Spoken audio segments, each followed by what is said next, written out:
Saudações em Cristo Jesus, você que tem acompanhado todas as aulas de Panorama do Antigo Testamento. Nós vamos chegar hoje, estamos chegando na nossa última aula, 15ª e última aula de Panorama do Antigo Testamento. Ufa! Praticamente o ano inteiro, ao longo desse ano, estudamos o Panorama do Antigo Testamento e eu quero agradecer a Deus por você que chegou até aqui acompanhando todas as aulas, você que também interagiu comigo, a gente pôde ter algumas conversas aí a respeito do Antigo Testamento e agradeço a Deus pela sua vida, pelo o tempo que você dedicou a esse curso, tá bom? Quero que você saiba que quando nós iniciamos e concluímos aquilo que iniciamos, diz muito a respeito da nossa vida e sou grato a Deus pela sua vida, tá bom? Se você ainda não teve a oportunidade de assistir todas as aulas, até o final do ano dá tempo, porque se assim Deus permitir, próximo ano, 2021, faremos o panorama do Novo Testamento. Então, seria muito interessante se você já chegasse para essa aula de panorama do Antigo Testamento ano que vem, já tendo acompanhado todo o Antigo Testamento, ok? Siga a apostila, tá bom? Lá tem outras informações que nas apresentações, nas aulas aqui não tem, e uma coisa complementa a outra, ok? Nós vamos falar a respeito de Obadias, e Obadias trata aí do tema principal, o julgamento contra Edom. E para a gente começar a entender um pouco o que é que acontece ali quando Obadias está profetizando, né, as palavras de Deus, eu queria mostrar para você, compartilhar com você essas considerações iniciais, para que toda vez que você pegar Obadias para ler, você tenha isso em mente. Olha só em Gênesis 25, 29 a 30. Tinha Jacó feito um cozinhado quando esmorecido veio do campo Esaú. E lhe disse, peço-te que me deixes comer um pouco desse cozinhado vermelho, pois estou esmorecido. Daí chamar-se Edom. Então quem é Edom? Edom surgiu com a vida com Esaú. Ok? É muito importante você saber disso, porque são referências ao longo do Antigo Testamento e isso vai ajudar a sua compreensão na leitura do livro, no caso aqui, Obadias. Ok? Aqui em 2 Reis, capítulo 8, versículos 20, 21 e 22, nos dias de Jeorão, se revoltaram os edomitas contra o poder de Judá e constituíram seu próprio rei. Perceba, se revoltaram os edomitas, né? Os habitantes de Edom. Pelo que Jeorão passou a Zair e todos os carros com ele, e ele se levantou de noite e feriu os edomitas que os cercavam e os capitães dos carros. O povo de Jeorão, porém, fugiu para suas tendas. Assim se rebelou Edom para livrar-se do poder de Judá até o dia de hoje. Ao mesmo tempo se rebelou também Líbina. Então, você vê aqui toda essa história de Edom com o Reino do Sul, Judá, você vê toda a história e por isso Deus vai lançar uma condenação para os edomitas, ok? E a origem dele está aqui, tá? Em Gênesis 25. E você então agora já sabe, caso você não tivesse esse conhecimento, agora você já sabe que o povo de Edom, os edomitas, eles tiveram origem em Esaú, ok? Vamos lá. Olha que interessante aqui, eu coloquei uma referência de um dos livros que eu uso e está na bibliografia da apostila, enfim, né, como referência para a gente estudar aqui juntos, tá? Uma dupla referência ao termo Edom. Julgamentos históricos vieram contra Edom como nação em várias fases de sua história até seu aniquilamento final. O julgamento escatológico, de outro lado, virá a todos os inimigos de Israel, dos quais Edom, no que diz respeito a Obadias, é o arquétipo fundamentado na inimizade milenar entre Esaú e Jacó. Tá bom? Você tem a referência aqui das páginas onde eu consultei neste livro, mas o que o autor do livro, que foi para o meu professor, ele diz aqui? Ele está falando que o julgamento é contra Edom, mas Edom é um tipo, né, um arquétipo que exemplifica ou mostra para nós todos os povos que têm inimizade com Israel. E por isso o julgamento aqui em Obadias é para Edom, mas ele se expande para todos os inimigos de Israel. Então a gente vai lendo o livro e vai colocando e considerando algumas questões, e eu espero que de fato isso faça muita diferença na sua leitura e consequentemente na sua vida. E olha só um texto que a gente tem como base também, que nos dá a orientação para pensarmos dessa forma, para interpretarmos dessa forma. Isaías 34, 2 a 5 diz: porque a indignação do Senhor está contra todas as nações e o seu furor contra todo o exército delas. Ele as destinou para a destruição e as entregou à matança. Os seus mortos serão lançados fora, os seus cadáveres subirá o mau cheiro, e do sangue deles os montes se inundarão. Todo o exército dos céus se dissolverá, e os céus se enrolarão como um pergaminho. Todo o seu exército cairá, como cai a folha da vide e a folha da figueira. Porque a minha espada se embriagou nos céus.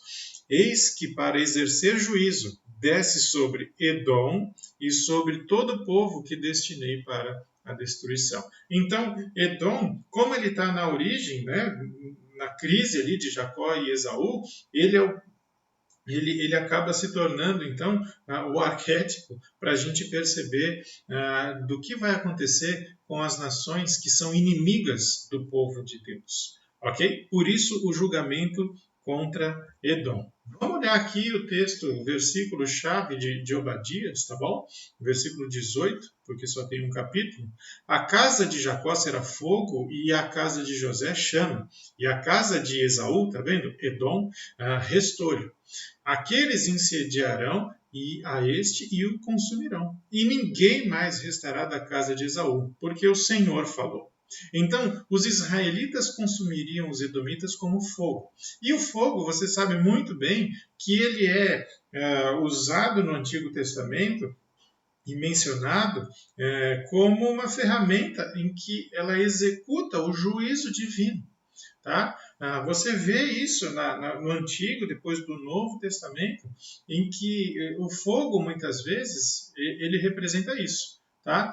É um juízo de Deus para com determinado povo. No caso aqui, a casa de Esaú, os edomitas, e o texto então está nos ensinando, nos mostrando que eles seriam exterminados.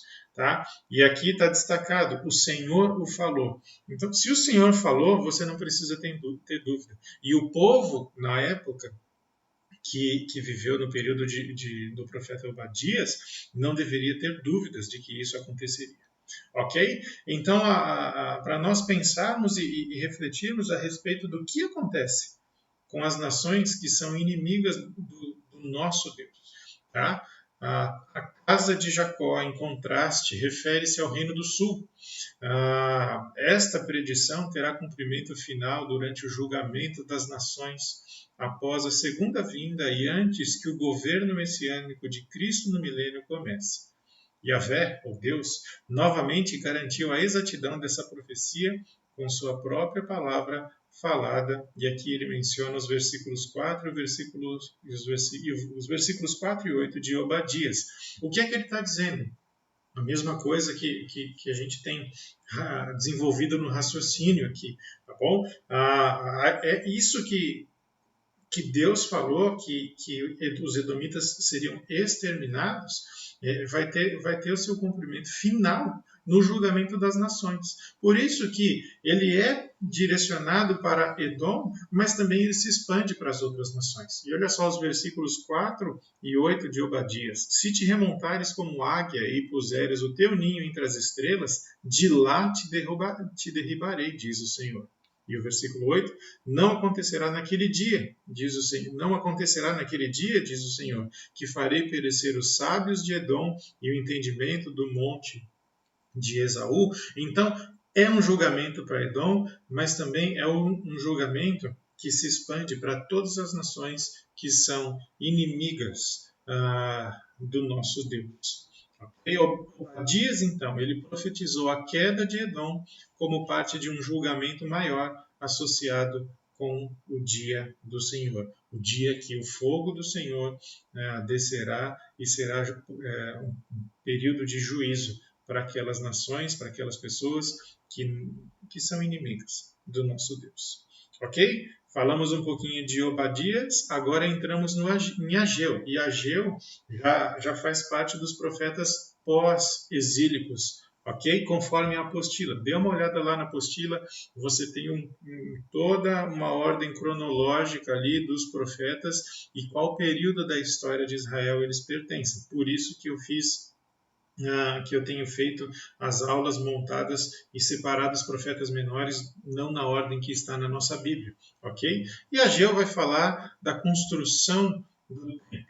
E a gente precisa considerar isso, porque Ageu e Zacarias foram contemporâneos ali de Esdras. Né? E olha só o que Esdras diz no capítulo 5, nos versículos 1 e 2. Ora, os profetas Ageu e Zacarias, filho de Ido, profetizaram aos judeus que estavam em Judá e em Jerusalém, em nome do Deus de Israel, cujo espírito estava com eles. Então se dispuseram Zorobabel, filho de Sealtiel, e Jesua, filho de Josadac, e começaram a edificar a casa de Deus, a qual está em Jerusalém. E com eles os referidos profetas de Deus que os ajudavam. Então, Ageu, Zacarias, Esdras, Neemias, todos empenhados ali na construção do templo. Olha Esdras 6, 14 e 15. Os anciãos dos judeus iam edificando e prosperando em virtude do que profetizaram os profetas Ageu e Zacarias, filho de Ido.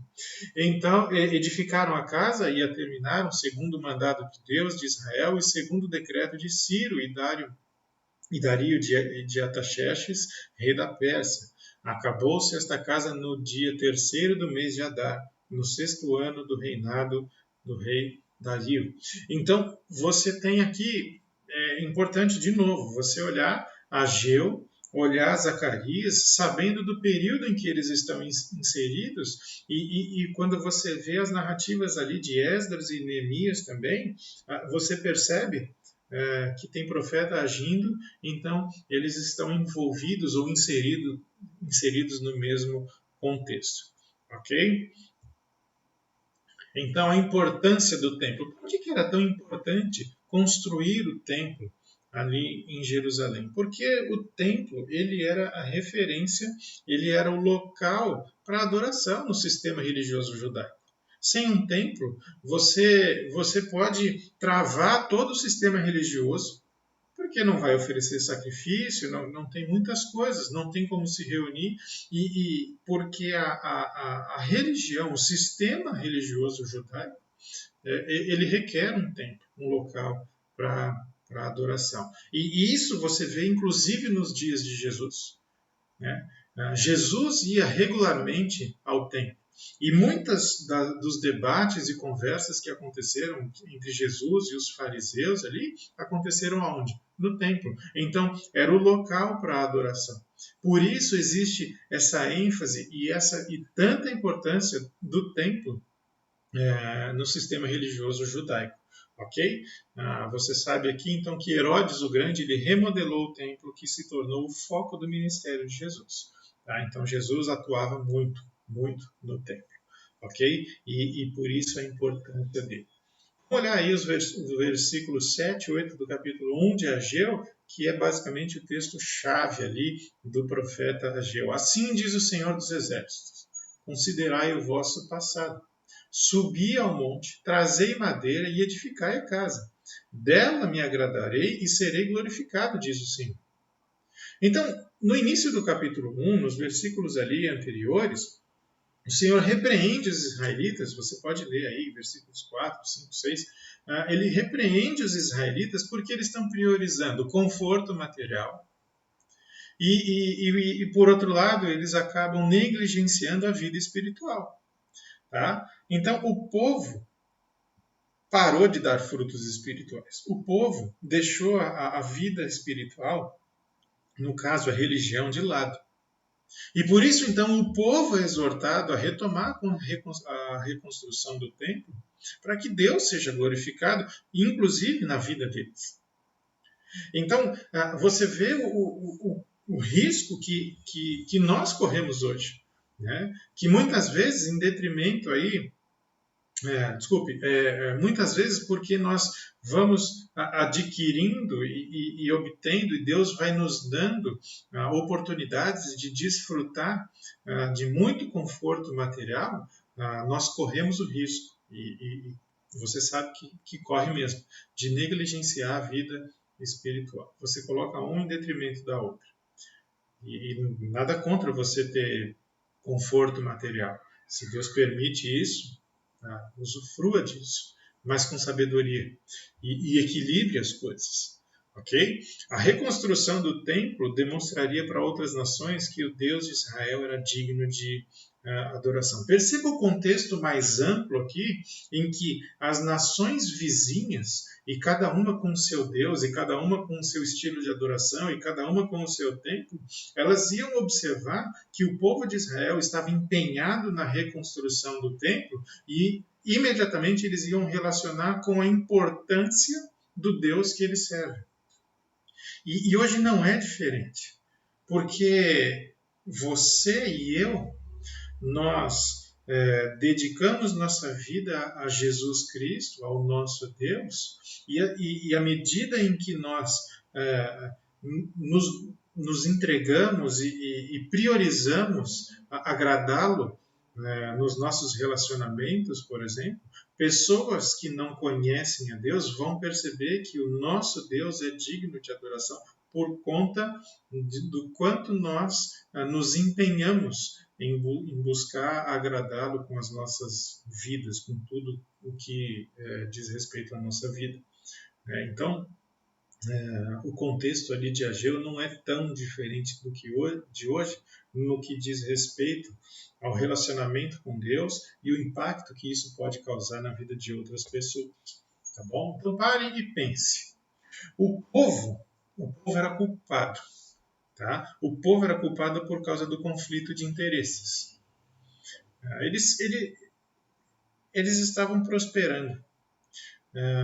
Eles estavam priorizando o conforto. Eles estavam priorizando o indivíduo, quando, na verdade, eles deveriam priorizar a Deus, eles deveriam priorizar a vida do próximo, né? E deveriam dar atenção a essas coisas. Então, o povo tinha, sim, responsabilidade pelo modo e pela decadência espiritual que eles estavam vivendo, ok? Para você pensar e para nós pensarmos juntos, não é o tamanho ou a beleza do templo que importa, mas sim a existência. E no caso ali de Ageu, a existência faria muita diferença, inclusive para as nações vizinhas. Não se apegue aos detalhes que não são que são insignificantes, tá? Mas se apegue sim a Deus e a palavra dele, e as outras coisas vão fluir e vão caminhar. Tá? Todo o trabalho realizado com alegria tem objetivo, e todo trabalho que tem o objetivo de glorificar Deus, ele vai resultar na glória de Deus. Faça as coisas com alegria e buscando, visando a glória de Deus. Então a glória de Deus será vista na sua vida, pela maneira em que você se empenha em trabalhar e fazer tudo para a honra e para a glória de Deus, e Deus vai ser glorificado aos olhos das outras pessoas, aquelas que convivem com você. Preguiça e procrastinação contribuem para o fracasso na vida cristã. O preguiçoso e aquele que vive adiando as coisas, os compromissos, eles vão sofrer na vida cristã, eles dificilmente vão prosperar. Então seja ativo, empenhe-se de coração, de boa vontade, com alegria, como está colocado aqui na sua vida cristã. para a obra de Deus, para fazer tudo para a glória dele. Não significa que você precisa passar a semana dentro da igreja, mas significa que você precisa focar a glória de Deus em tudo que você faz, desde a hora que você acorda até a hora que você vai dormir. Todos nós temos muito trabalho a fazer e Deus quer que sejamos diligentes em tudo o que fizermos. Faça para a glória de Deus. Faça com o melhor que você tem à disposição. Busque dar o seu melhor. E o seu melhor nem sempre será perfeito. Aliás, não vai ser perfeito. E o seu melhor talvez não seja melhor do que o de outro, mas é o seu melhor. E é aquilo baseado naquilo que Deus te deu, naquilo que Deus te capacitou. Então, seja diligente. Aquilo que Deus confiou a você para fazer, faça. Mas faça da melhor maneira que você é capaz. E tente se aperfeiçoar para que você melhore naquilo que você faz, não para ser o melhor, mas para que Deus se agrade. Se você vai ser o melhor, isso é com Deus. Às vezes a gente tem algumas crises, né? Porque achamos que precisamos ser o primeiro lugar em tudo, mas não é isso que Deus está falando. Não é isso. Então, aquilo que Deus confiar às suas mãos para você fazer, aquilo que Deus der para você administrar, faça com zelo e com diligência, porque assim você vai glorificar a Deus. E um autor escreveu a respeito de Ageu, uma geração abastada de cristãos que está desperdiçando as dádivas generosas de Deus com trivialidades e brinquedos, terá muito a responder quando o Senhor voltar. Você vai dar conta a Deus, você tem responsabilidade diante de Deus de tudo aquilo que você faz, tudo aquilo que você diz, tudo aquilo que você pensa, tudo aquilo que você sente. E também isso inclui onde você investe os seus recursos, sejam eles materiais ou intelectuais. Deus está observando isso. E muitas vezes, e nos dias de hoje, onde nós temos diversas possibilidades e alternativas e muitos recursos materiais nas nossas mãos, às vezes a gente gasta muito tempo com trivialidades.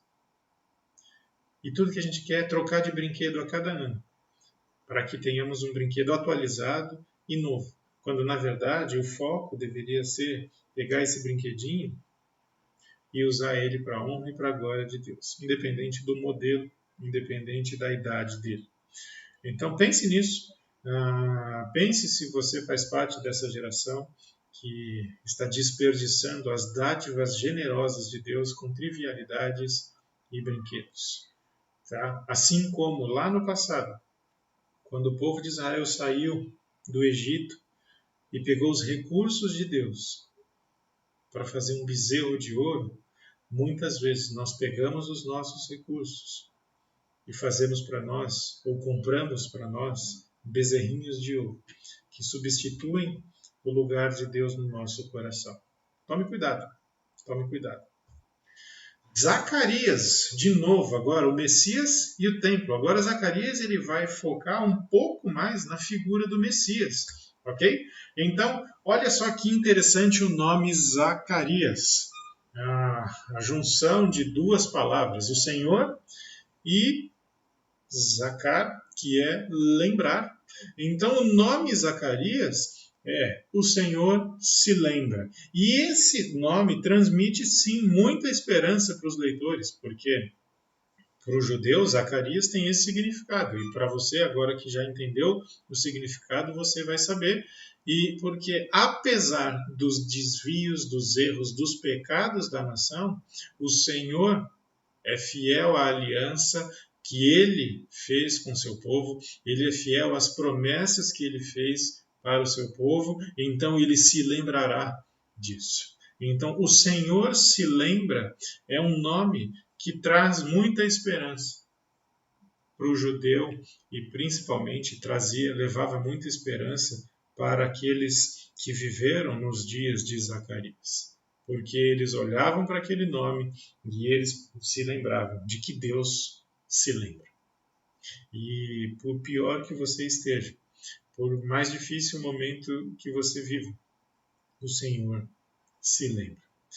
Olha só, um pequeno e bem resumido esboço, que está diferente do da apostila, mas aqui é uma coisa mais pensando nos temas ali, do livro de Zacarias. As 8 visões, você vai ver 8 visões ali, do capítulo 1 até o capítulo 6, que são o que? A revelação dos propósitos de Deus, tá? O estabelecimento futuro do reino messiânico, tá? Que vai significar aí julgamento para os inimigos de Israel e ao mesmo tempo a renovação da nação. Então, o profeta Zacarias trata sobre essas questões, por isso o Messias e o templo. Tá? Outra parte ali, nos capítulos 7 e 8, abandone os seus rituais e pratique a misericórdia. A restauração ela vai vir por meio da obediência à palavra de Deus.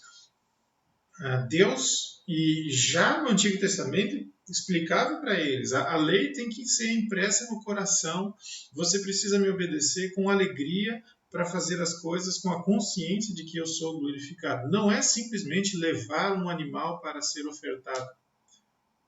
Não isso era necessário, mas a disposição do coração ao levar um animal para ser sacrificado era de fato o arrependimento pelos pecados. Tá? Então, abandone esses rituais e pratique a misericórdia, é o que Deus está falando para o povo de Israel. E aqui os capítulos 9, 10 e 11, o estabelecimento do reino futuro, do Messias. Tá bom? E ele vai falar que o Messias vai ser rejeitado e Israel vai se arrepender e depois que se arrepender vai ser restaurado. Esse é o dia que nós aguardamos para que o reino milenar do Messias seja aí instaurado e comece a ser praticado. A gente não sabe quando isso vai acontecer, mas Deus sabe. Zacarias 9:9 é o texto-chave aí de Zacarias. Alegra-te muito, ó filha de Sião. Exulta, ó filho de Jerusalém. Eis aí te vem o teu rei, justo e salvador, humilde, montado em um jumento, num jumentinho, cria de jumento. Então, o tão aguardado rei, agora ele é anunciado aqui em Zacarias, lá no capítulo 9, versículo 9. O justo diz respeito ao caráter do Messias. Ele procede de padrões aceitos, né, de moralidade e justiça. Então, ele tem um caráter de justiça, ele é justo, porque ele é. Tá? Ele é o Salvador, ele é aquele que experimenta e já está experimentando o triunfo. Então ele vem e vai declarar a vitória. E ele é humilde. Uma pessoa com um caráter também marcado pela mansidão, pela modéstia, que é o oposto da arrogância e do orgulho. Agora, o Messias, ele é o Salvador, ele é o vencedor e, ao mesmo tempo, ele é humilde. Isso é interessante, porque quando você olha na vida de Jesus, ele é manso, ele é humilde, e isso significa poder sob controle. Ele se submeteu a determinadas coisas, embora tivesse muito poder para fazer do jeito que ele quisesse, mas ele foi humilde. Ele cumpriu aquilo que precisava cumprir com humildade, embora tivesse poder aí para resolver as coisas do jeito que ele bem entendesse. Então, alguém marcado pela mansidão, pela humildade, pela modéstia. Aí vem o Salvador. Ele vem como o libertador. Ele é o Salvador. Ele é aquele que vai dar salvação a outras pessoas. Então, o Messias, ele é esse libertador. Por isso até que os judeus esperavam um Messias que libertaria a nação de Israel do domínio do Império Romano. Porque eles viveram muita opressão, né? E a expectativa era de um libertador político, um libertador social, mas o Messias, Jesus, veio com um outro aspecto da salvação, que é o espiritual. E os judeus, por isso, o rejeitaram e não conseguiram compreender. Então, na sua primeira vinda, ele se apresentou a Israel montado num jumento. Lembra? João 12, 12 a 15, enfim, até na passagem de João, é mencionado o texto de Zacarias, né? Mas Israel o rejeitou. Porém, em sua segunda vinda, ele anunciará paz às nações, e o seu domínio se estenderá de mar a mar. Versículos 9 e 10. Jesus vem e inaugura o seu reino. Agora, ele vai estabelecer o seu reino no versículo 10. Então é interessante que, de um modo muito resumido, tá bom?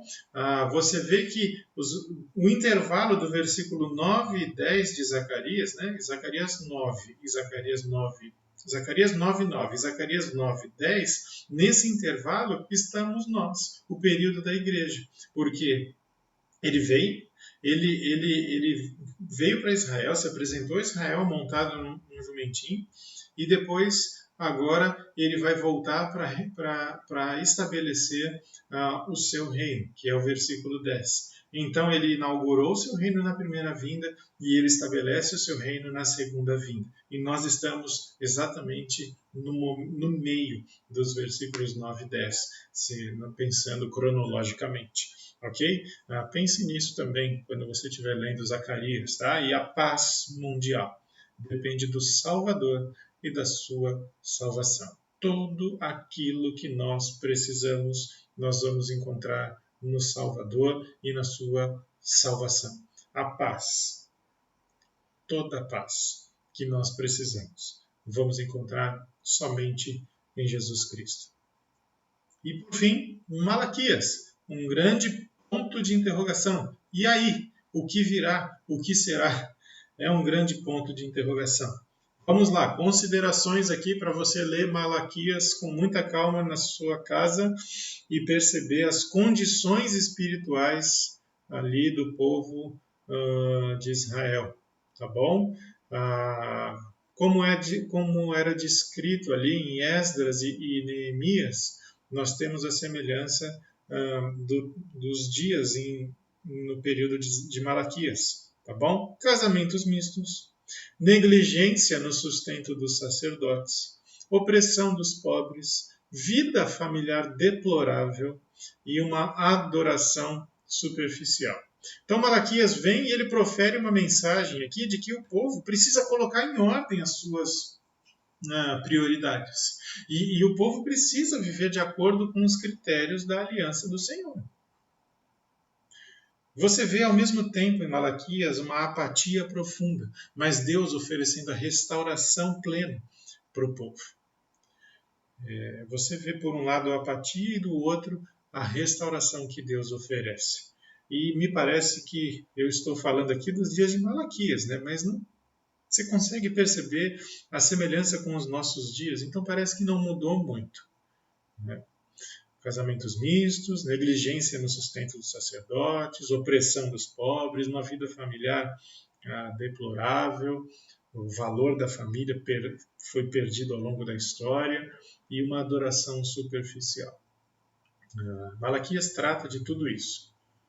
E hoje nós precisamos lidar com tudo isso também. Olha só o texto-chave de Malaquias, capítulo 3, versículos 16 e 17. Então, os que temiam ao Senhor falavam uns aos outros.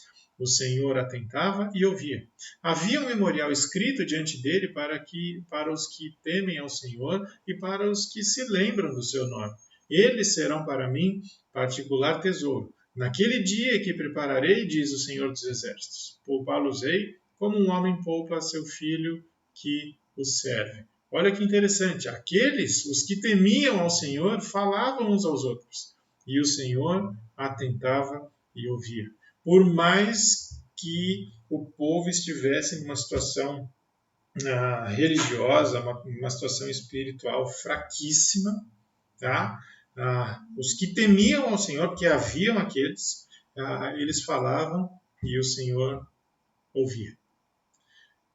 Deus se importa. Deus se interessa pela sua vida.